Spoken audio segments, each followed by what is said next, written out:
you hear a lot of stories about people back here, like not wanting people to get too above their station, or the whole lobster scenario. They get up and then we pull them back down.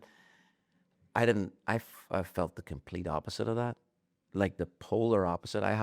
That's not represented in my experience at all. In about 2005, I was leaving Belfast to move to London to try and cultivate a career. So I moved away, and that night we had a gig. Ken Haddock and I were doing a Wednesday night in the Rotterdam bar, if you remember that bar. And everyone come down for this like farewell gig, and I'll never forget. I'll never forget leaving that night. Uh, Everyone was just so encouraging. Like, go on, lad. Go on, give it a go, lad. Fair play to you.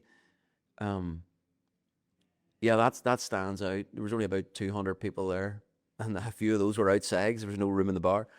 Um, but it was really poignant for me. I left with that just a very positive feeling, and that's remained with me every time I come back. That's sort of I feel like I'm coming back to a little bit of that. You know, I don't think I could put into words what it means to come back and play home, but um, other than good, full circle or something like touching base and then going out again, and touch base and then go out again. Uh, yeah, that's why I'm starting the tour here. Actually, I wanted to be sent out from here. The maiden voyage, like the Titanic, although hopefully not too like the Titanic. It was fine when it left us, mate, wasn't it? August 15th, Custom House Square, Bonnie Bishop, John Plunkett, Joshua Burnside, Vittorio Angeloni.